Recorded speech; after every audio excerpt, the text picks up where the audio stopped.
Hey there guys, welcome back to my channel. My name is Sihle Happy Dlamini. On today's video, I will be talking about the tiny details when it comes to budgeting for your overseas trip as a student. And everything I will mention in this video is primarily based on my experiences from moving from Eswatini coming to Taiwan. I hope you guys find this video informative.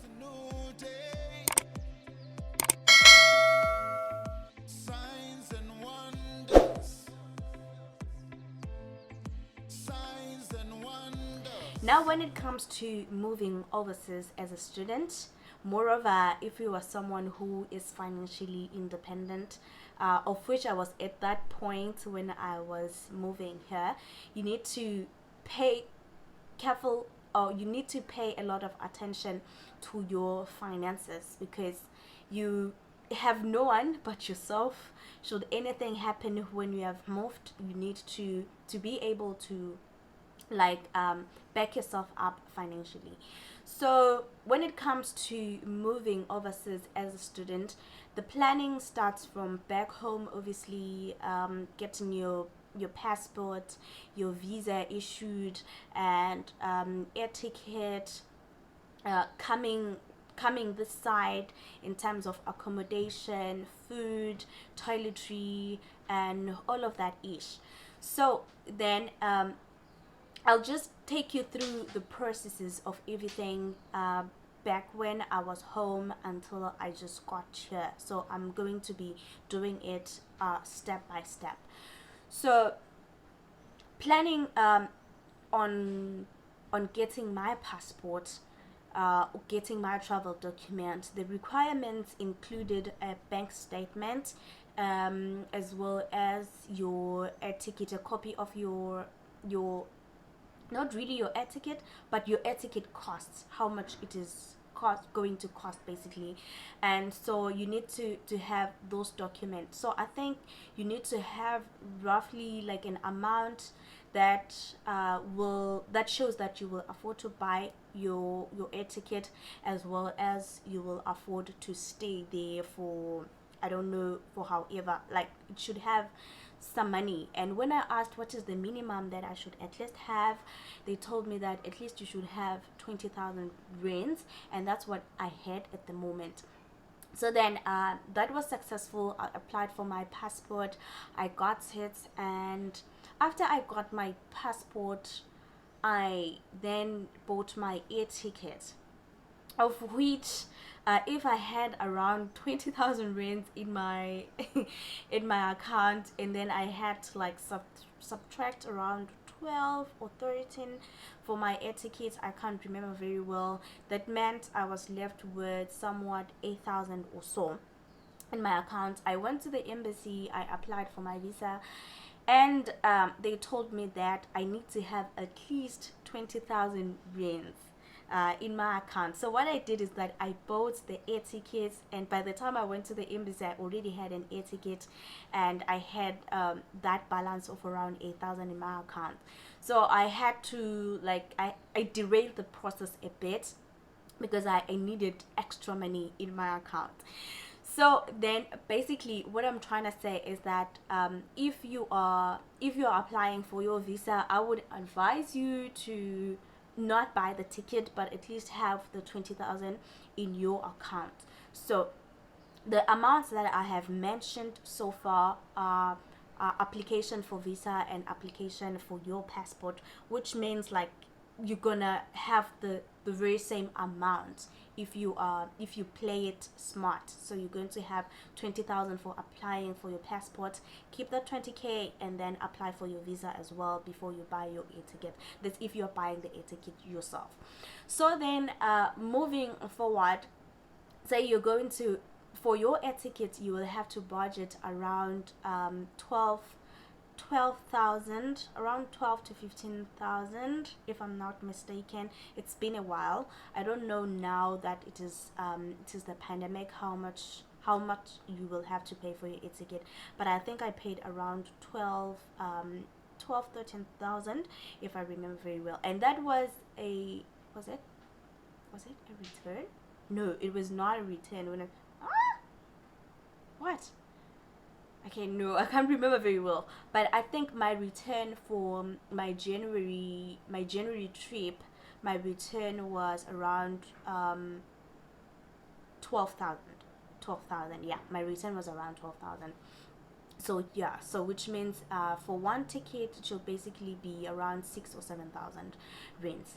Okay, so that is the first thing, your air ticket. And then also you need to have some money, especially if you are like me, you don't have scholarship like from the Taiwanese government or from ICDF.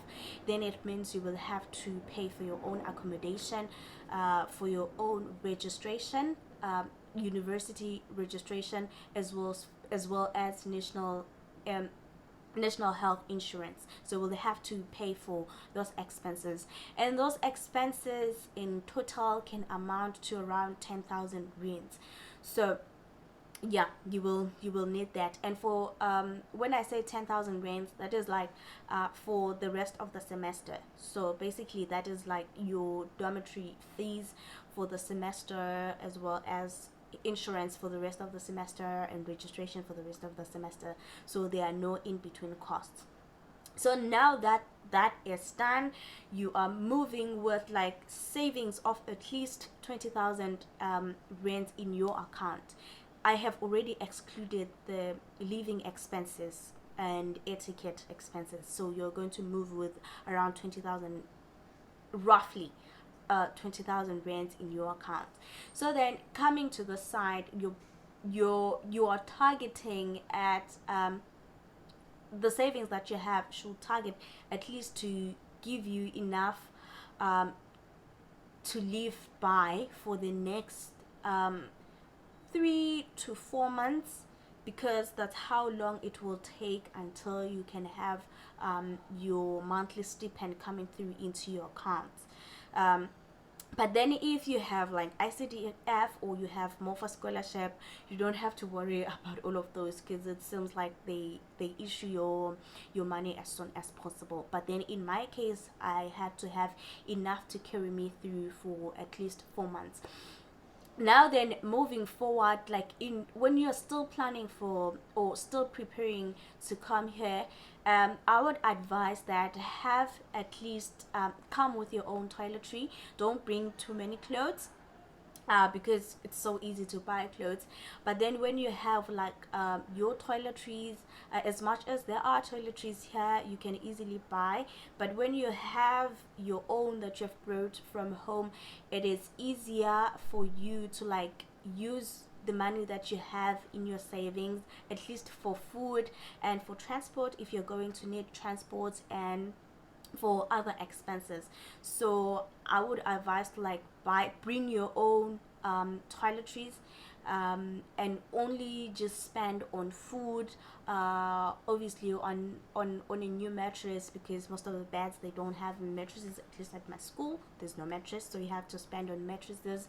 And at least if you bring your own blankets, that will help you to save costs in everything. So basically what I've mentioned so far is the etiquette, the savings that you need, your school expenses, and yeah, your living expenses upon reaching the site. Let's do the math together. So we said 20k for savings.